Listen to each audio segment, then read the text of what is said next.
सुख दुख के साथ मिला है। कहने का अर्थ ये कि सुख और दुख दोनों रहेगा, दोनों साथ में ही रहेंगे। ऐसा नहीं होगा कि केवल सुख ही सुख मिले और हम लोगों को थोड़ा सा दुख प्राप्त होता है तो हम भगवान को कोसते हैं कि सुख थोड़ा सा देते हो और दुख खूब देते हो, लेकिन अपने कर्मों के ऊपर विचार नहीं है। हम क्या क्या कर चुके हैं और किस किस तरह के पाप कर्म कर रहे हैं, खराब कर्म कर रहे हैं, इस पर विचार है? इस पर विचार है? अब है, अब तो करना ही पड़ेगा। क्यों? यह सब बातें सुनकर के यही तो सीखना, यही तो शिक्षा लेनी, यही तो विचार करना कि क्या क्या करके क्या क्या प्राप्त हुआ।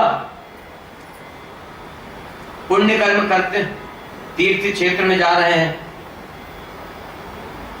तीर्थ करने के लिए जा रहे हैं। यदि तीर्थ करके करना है तो नियम है तीर्थ करने का, व्रत का नियम बता चुके हैं। तीर्थ करने का नियम क्या है?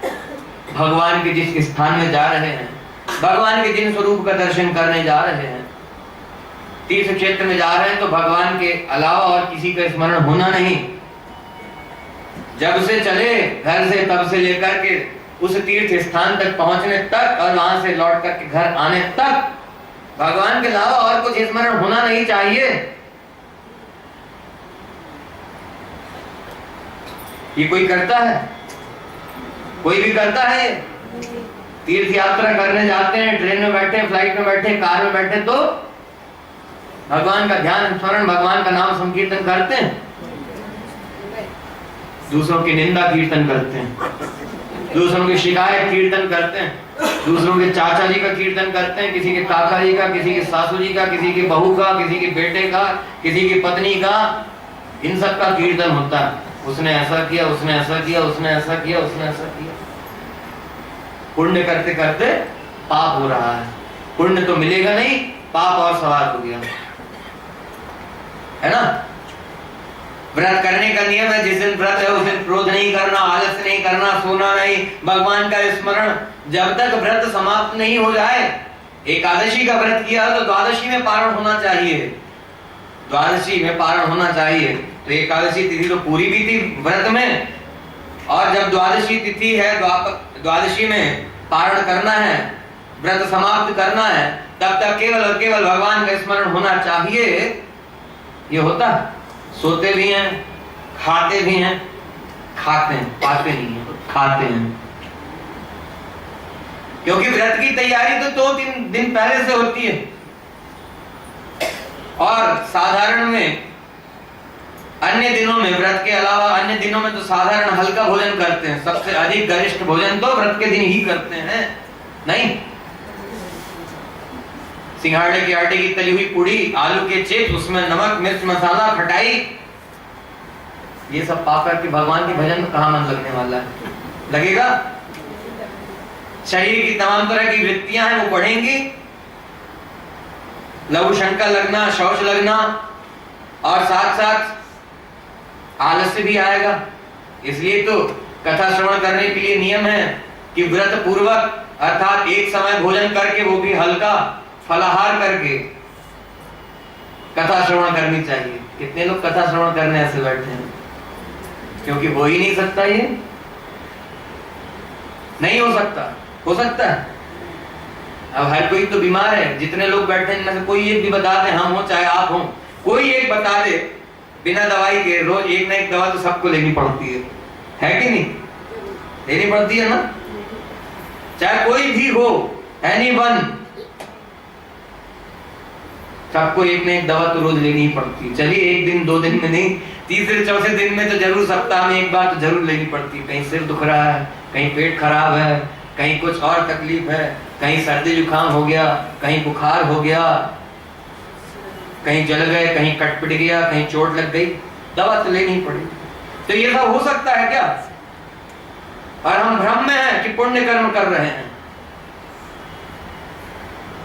अभी यहाँ तो नहीं है, कई लोग कथा श्रवण करने बैठते हैं तो जब मालियों हाथ डाल करके माला जपते रहेंगे, कथा श्रवण कर रहे हैं कान से, भगवान का नाम मन में चल रहा है कि नहीं पता नहीं, कान से सुन रहे हैं, वो ग्रहण हो रहा है कि नहीं पता नहीं,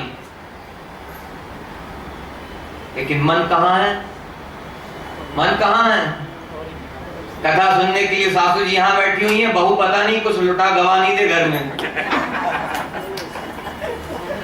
पिताजी यहाँ बैठे हुए हैं, बेटा ऑफिस में पता नहीं क्या कर रहा हो, कहीं घाटा नहीं लग जाए है। और फिर अपने सगे संबंधियों की चिंता भी है, कहीं किसी को ये ना हो जाए, किसी को वो ना हो जाए। फलाने बीमार थे तो उनको पूछना है कैसे हैं भैया, तबीयत ठीक तो है? क्यों जमाई जी को पूछा नहीं कि तबीयत ठीक है या नहीं है, अब कैसा सुधार है कि नहीं, तो जमाई जी नाराज हो जाएंगे।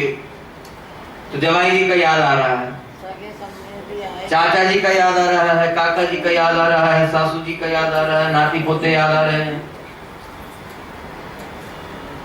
और ये आसक्ति जैसे जैसे आयु कम हो रही है, अर्थात बुढ़ापे की तरफ बढ़ रहे हैं, वैसे वैसे आसक्ति भी बढ़ती जा रही है कि नहीं ये स्थिति? अनुभव के आधार पर ये कम होना चाहिए, अनुभव के आधार पर आसक्ति कम होनी चाहिए, लेकिन ये बढ़ती जा रही है। भगवान के भजन में कैसे मन लगेगा, जप तप में कैसे मन लगेगा, तीर्थ में कैसे मन लगेगा। और अब तीर्थ यात्रा करने जाते हैं, वहां गए तो घर जैसी व्यवस्था चाहिए, सारी एसी रूम होना चाहिए, डल्लप का गद्दा होना चाहिए सोने के लिए। तीर्थ स्थान में नहीं, जबकि वहां केवल और केवल भगवान का स्मरण होना चाहिए। तब ये सब रहेगा तो फिर कैसे भगवान का भजन बनेगा? होगा नहीं। फिर परिस्थितियां बदलती जा रही हैं बहुत तेजी से, विकृति बहुत आ गई। तीर्थ स्थानों में जाइए तो वहां मांगने वाले भी बहुत हैं, अब हर किसी को दिया भी तो नहीं जाता। और सही बात है, किसको कितना देंगे, देने की भी सीमा है, किसको कितना देंगे। इसलिए तो कहा भगवान की प्रसन्नता के लिए योग्य व्यक्ति को दिया जाए, भगवान की प्रसन्नता के लिए भगवान की आज्ञा मान करके योग्य व्यक्ति को दान दिया जाए, ये उचित है। ट्रेन में बैठे हैं, जगह मिली नहीं, कोई अपनी सीट पर अपनी बर्थ पर आकर के बैठ गया, समझाया पहले तो नहीं समझे, थोड़ा कड़क होकर के समझाया तब भी नहीं समझे, फिर बात अब शब्दों पर आ गई, अब शब्दों का प्रयोग होने लगता है, गाली गलौज होने लग जाती है। इस पर जो शब्दों में कह रहे हैं होता है कि नहीं? ये सब कटु वचन कहते हैं, किसी को ऊपर गुस्सा आ गया, क्रोध आ गया, किसी को गलत कह दिया, नहीं कारण है अकारण ही किसी को कुछ गलत कह दिया, होता है। तीर्थ यात्रा पर जा रहे हैं, नियम है भगवान के अलावा और कुछ स्मरण होना नहीं, कहाँ हो पा रहा है, कहाँ कर पा रहे हैं? इसलिए ये जप तप व्रत इत्यादि करके, योग ध्यान धारणा समाधि इत्यादि करके मोक्ष प्राप्त हो जाएगा, ये बड़ा कठिन, कलिकाल में तो किसी तरह से संभव नहीं है। इसलिए भगवान की शरणागति सर्वश्रेष्ठ और सरलतम उपाय है। इसलिए कहा था कल, सदा पंचमोपाय निष्ठो भवेयम गुरुरंघ्रि रूपो भवेयम भवेयम, सो सब उपायों से सुलभ संबंध श्री गुरु चरण का। क्यों? क्योंकि जब शरणागति का ऐसा स्वरूप बताया जाता है कि भगवान को छोड़कर के अन्य किसी को भजना पूजना नहीं, कर्ण घंटा की जैसी अनन्यता शंकर जी के प्रति थी, इस तरह की अनन्यता हो। शंकर जी ने कह दिया यह अनन्यता पूर्वक भक्ति भगवान नारायण की करो।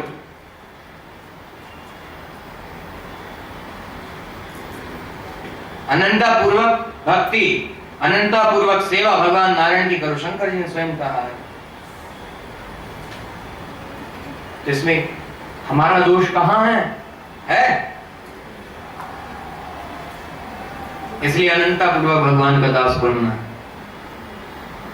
यही बात इस गजेंद्र के चरित्र से मिलती है। अब आ जाइए गजेंद्र के चरित्र में वापस।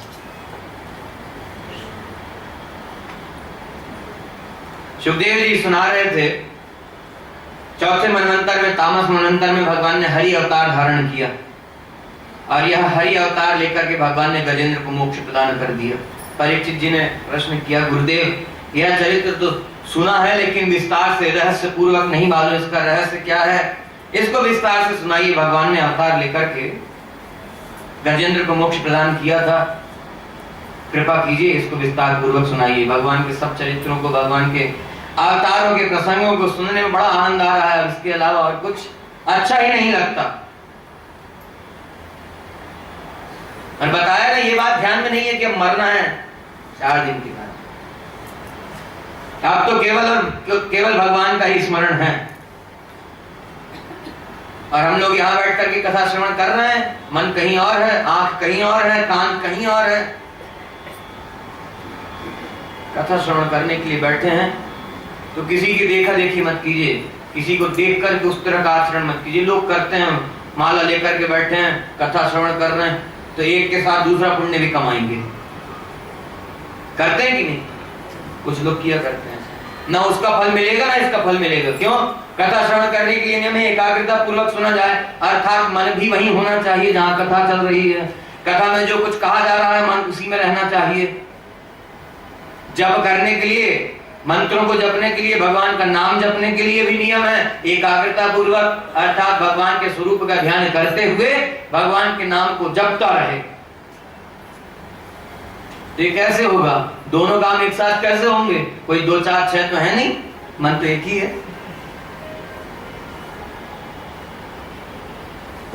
तो हो पाएगा? थोड़ा मन कथा में रहेगा, थोड़ा नाम जप में रहेगा, थोड़ा किसी के दोषों को देखने में रहेगा, थोड़ा किसी के गुणों को देखने में भी हो सकता है। लेकिन कथा श्रवण के समय में केवल कथा श्रवण, नाम जप के समय में, माला करने के समय में केवल माला करना है, जप ही करना है और कुछ नहीं, है ना? तभी तो मालूम होगा। क्योंकि यदि जप करने में लग गए, ध्यान वहां है, तो फिर कथा में क्या चल रहा है ये मालूम नहीं, मालूम रहेगा। क्योंकि ध्यान पूर्वक माला करना है तो ध्यान फिर कथा में नहीं लगा पाएंगे। अब फिर जब पूछा जाएगा क्या कहा, तो बता भी नहीं पाएंगे। बताइए, तीर्थ यात्रा करने का नियम क्या है? भगवान के स्वरूप को ध्यान करना, भगवान का भजन करना।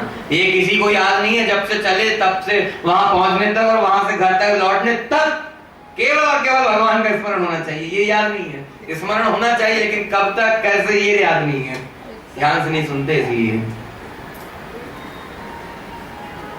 ये सबसे एक्सपेक्टेड है क्या कि जो बात कही जाए उसको वैसा का वैसा बताएं। प्रयास तो करें, प्रयास कर रहे हैं, लेकिन पहले दिन से इसी तरह से उत्तर दे रहे हैं, मतलब परफेक्ट आंसर नहीं है, बिल्कुल श्योर नहीं होकर के बोलते हैं,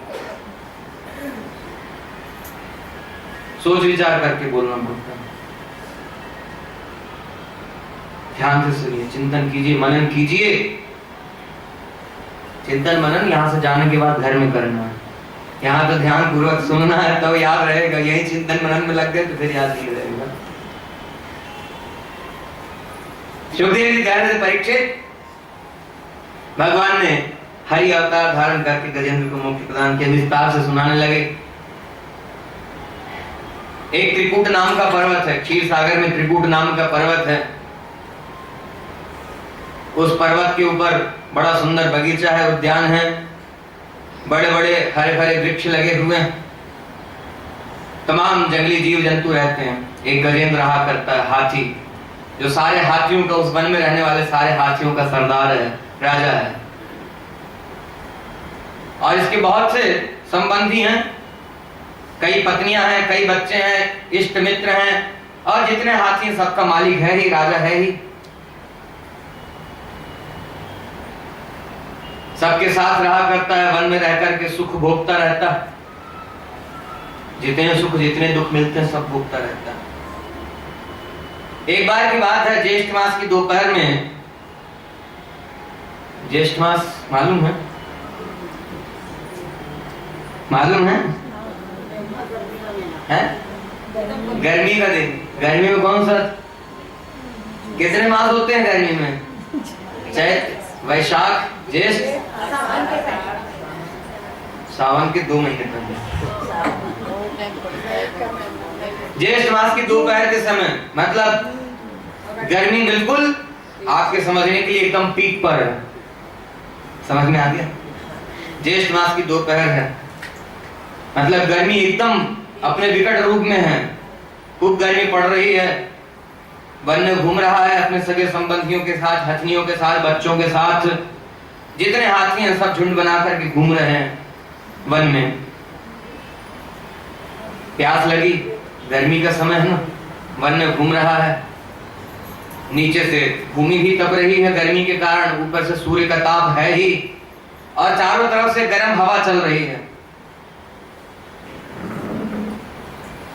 तो प्यास लगी हुई है, पानी खोजने लगे सब मिलकर के। सुखदेव जी कह रहे हैं परीक्षित पानी खोजते खोजते चला जा रहा है। हाथी को भगवान की दी हुई शक्ति है, सूंड उठा करके मालूम हो जाता है जिस तरफ से थोड़ी ठंडी हवा आ रही है उस तरफ, उस दिशा में जल है। सूंड उठा करके मालूम कर दिया, उसी दिशा में चल दिए, सबके सब सारे हाथी उसी दिशा में चल दिए। थोड़ी देर चले लेकिन जल मिला नहीं, दिखाई नहीं दिया। क्यों? हवा आ रही है, लग रहा है कि इसी दिशा में है, लेकिन इससे ये नहीं मालूम होता कि कितनी दूर है। तो जल पीने के लिए जल को खोजते हुए चले जा रहे हैं। श्रीमन नारायण भगवान की जय, भाष्यकार श्री राम स्वामी महाराज की जय, भागवत गोष्ठी की जय। जल को खोजते हुए चला जा रहा है, बहुत दूर चल कर गया लेकिन जल मिला नहीं, प्यास और बढ़ती जा रही है। क्यों? वैसे ही गर्मी पड़ रही है, सूर्य ऊपर से तप रहा है, नीचे से भूमि तप रही है, चारों तरफ से गर्म हवा लग रही है, तो शरीर वैसे ही तप रहा है और साथ साथ परिश्रम भी हो रहा है, मेहनत भी कर रहा है, चल रहा है, पानी खोजने के लिए चला जा रहा है, तो शरीर से मेहनत भी कर ही रहा है, परिश्रम कर ही रहा है, प्यास और बढ़ती जा रही है। थोड़ी दूर चलता है, सोचता है थोड़ी दूर पर जल है, लेकिन वहां जाकर के देखता जल है ही नहीं, और थोड़ी दूर और थोड़ी दूर और थोड़ी दूर चलता जा रहा है, चलता जा रहा है, चलता जा रहा है। बड़ी देर चलने के बाद किसी तरह से सरोवर के किनारे पहुंचा, जल को देख करके ही बड़ा प्रसन्न हो गया। ऐसे ही हम लोगों की दशा भी है। किस तरह की दशा है? जैसे कोई प्यासा व्यक्ति मरुस्थल में, रेगिस्तान में जल को, पानी को ढूंढता हुआ घूम रहा हो। रेगिस्तान में है, खड़ा है, थोड़ी दूर पर लग रहा है जैसे जल है, जबकि वो जल नहीं है, पानी नहीं है, वो तो रेत के कण चमक रहे हैं, ऐसा लग रहा है जल है, पानी है। देख करके मालूम हुआ जल है, चलो मिल गया। पहुंचा वहां तो देखा यहाँ जल नहीं है, फिर सीधा होकर के आगे देखा, फिर थोड़ी दूर पर मालूम हुआ कि जल है। क्यों? पानी के जैसे रेत के कण चमक रहे हैं। ऐसे चलते चलते चलते रेगिस्तान में है। रेगिस्तान में कितनी गर्मी लगती है, चारों तरफ से गर्म हवा भी चल रही है, नीचे से रेत तप रही है, भूमि तप रही है, ऊपर से सूर्य का ताप है, चलता जा रहा है खूब मेहनत करके। तो ये तो हम लोगों की एक स्थिति है कि रेगिस्तान में चलने वाला व्यक्ति है, लेकिन भीतर की स्थिति क्या है, भीतर का भाव क्या है, इसमें क्या करता है? सांसारिक सुख को प्राप्त करने के लिए, संसार में रह करके सुख को प्राप्त करने के लिए दिन रात 24 घंटे 8 याम हर क्षण प्रतिक्षण प्रयत्नशील है कि सुख किस तरह से प्राप्त। कहा था ना, जन्म से लेकर के और मरण तक, जब से पैदा हुआ तब से लेकर के मर नहीं जाता तब तक सुख को प्राप्त करने के लिए प्रयास करता रहता है, कोशिश करता रहता है, प्रयत्न करता रहता है। नहीं करते हैं ना? हर किसी की यही स्थिति। क्यों? सुख कितना भी मिले, थोड़ा है तो थोड़ा ही है, ज्यादा है तो भी थोड़ा ही है, ऐसी स्थिति है ना। सुख ज्यादा भी मिले तो भी थोड़ा ही मालूम होता है। तो ये दिन रात सुख को अधिक से अधिक प्राप्त करने की कामना जो है, लालसा जो है, वो बढ़ती जा रही है। क्यों?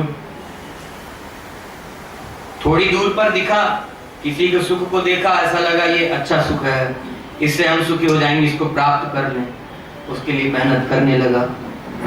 लेकिन उसको प्राप्त करने के लिए मेहनत जो कर रहा है उससे क्या हाथ लगा? दुख तो उसमें भी उठाना ही पड़ रहा है, शरीर से श्रम करना ही पड़ता है, मन से बुद्धि से श्रम करना ही पड़ता है। नौकरी करे, व्यापार करे, अध्ययन करे, जो भी कार्य करता है, जिस कार्य से सुख मिल सकता है, सब में कुछ ना कुछ श्रम तो है ही, कुछ ना कुछ मेहनत तो है ही, नहीं है? केवल सूर्यवत उत्तर भी देते जाइए। ऐसे ही सारा जीवन बीत जाता है। सुख को प्राप्त करने की इच्छा दिन रात बढ़ती जा रही है। क्यों? जैसा सुख चाहता है वैसा मिला नहीं। सुख कैसा चाहता है जीव? जो कभी कम ना हो, जो वस्तु हमको प्राप्त हो जाए, जो धन वैभव ऐश्वर्य प्राप्त हो जाए, जो पद प्रतिष्ठा प्राप्त हो जाए, वो फिर कभी छूटे ना। पद प्रतिष्ठा सदा के लिए मिले, धन वैभव ऐश्वर्य सदा के लिए मिले, मान सम्मान सदा के लिए मिले, लेकिन कितनों का टिका ये?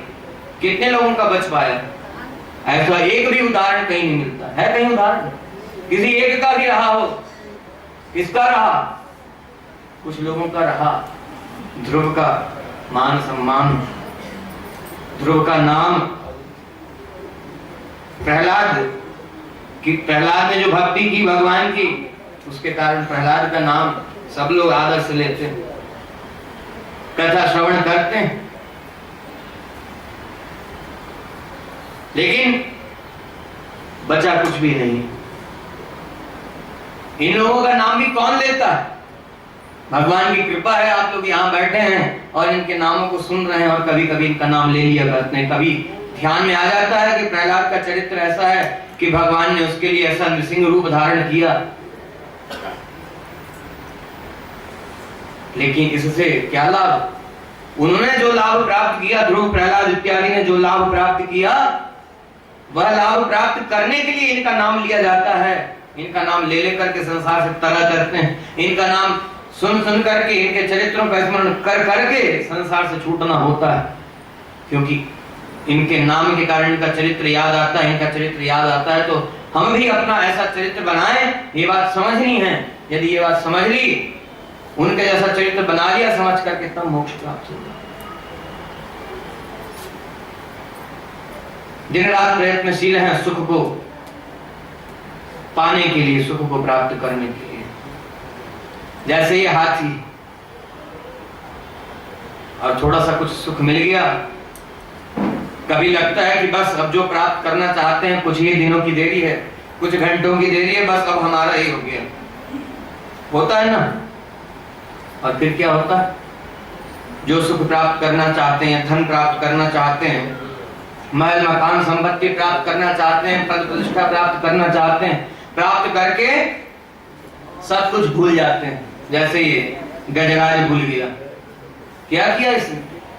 आपने सारे संबंधियों को लेकर के उस सरोवर में उतर गया, खूब जल पिया जी भर के, और अपने सूंड में जल भर भर करके सबको स्नान कराया और खूब क्रीड़ा की, सारे सरोवर को मथ डाला, जल को गंदा कर दिया। जल में रहने वाले जो जीव जंतु हैं उनके घर को गंदा कर दिया, खराब कर दिया। क्यों? सरोवर में उतर करके खूब क्रीड़ा की, खूब चहलकदमी की, सरोवर में खूब लोट लगाई। क्यों? गर्मी खूब लगी हुई थी ना, सारा शरीर तप रहा था, तो जी भर के जल पिया भी और स्नान भी खूब किया और खूब खेल खिलवाड़ा किया जल में उतर करके। हाथी को उसमें आनंद आता है। ऐसा ही हमें कुछ प्राप्त हो जाए तो क्या करते हैं हम लोग? जीव की इसी तरह की दशा है। कुछ प्राप्त हो जाए, धन मिल गया, कोई पद मिल गया, ज्ञान मिल गया, विद्या मिल गई, शक्ति मिल गई, तो दूसरे के ऊपर अनाचार दुराचार किया करते हैं, दूसरे का छीन लिया करते हैं, दूसरे का नुकसान किया करते हैं। होता है कि नहीं? है ना? कहिए।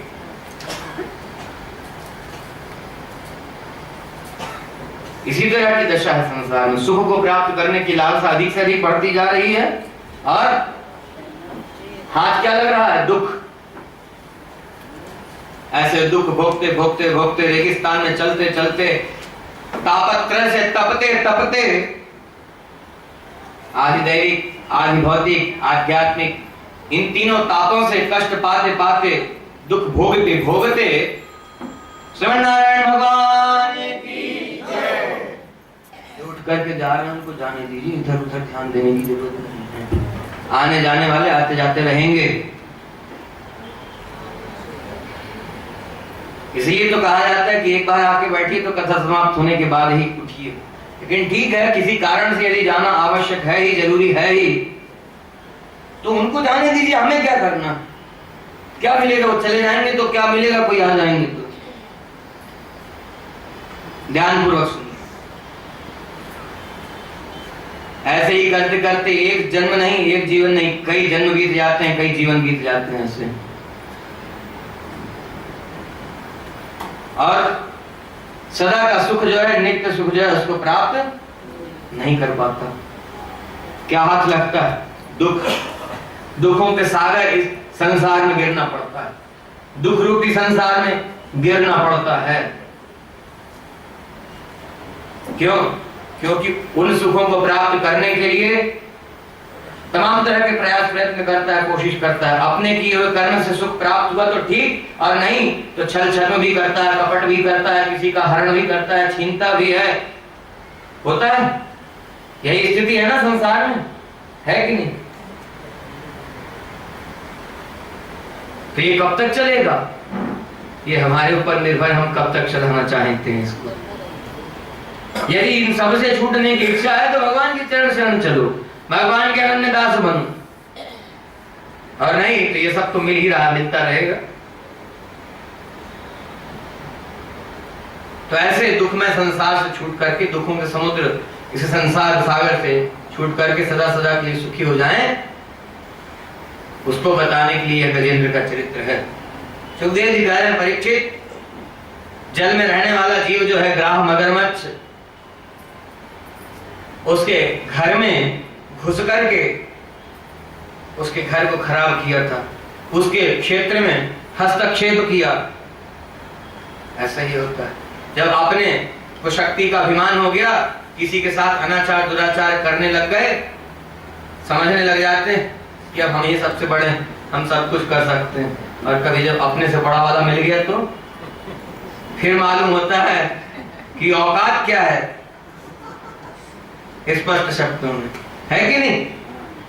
जब यमराज के दूत पकड़ते हैं तब मालूम होता है, जैसे अजामिल को मालूम हुआ, बिस्तर के ऊपर ही मलमूत्र छूट गया, सारी दुर्गति हो गई। अपने से बड़ा वाला मिलता है तब मालूम होता है, अपनी स्थिति तब समझ में आती। इस गजेंद्र को इससे बड़ा वाला शक्तिशाली मिल गया, ग्राह मगरमच्छ। कैसा शक्तिशाली है? सुखदेव जी ने बताया कि पकड़ करके सरोवर में खींच करके ले गया अंदर, और ये बार बार गजेंद्र उसको खींच करके बाहर लाता था, फिर वो खींच करके अंदर ले जाता था।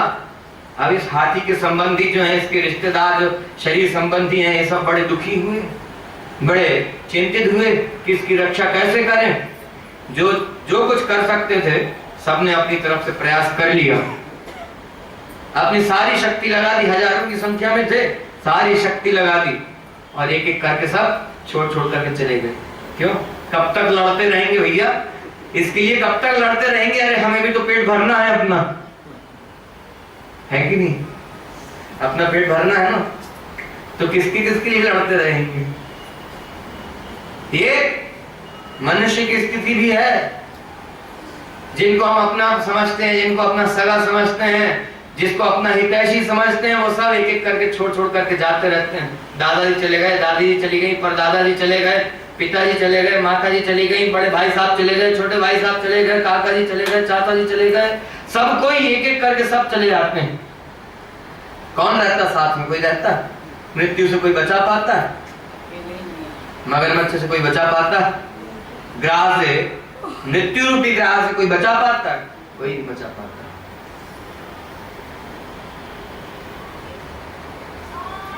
ऐसी स्थिति है। यही करते करते सारा समय बीत रहा है। सुखदेव जी कह रहे हैं, लड़ते लड़ते 1000 वर्ष बीत गए। कितने? 1000 वर्ष बीत गए लड़ते लड़ते। कितनी शक्ति थी दोनों में।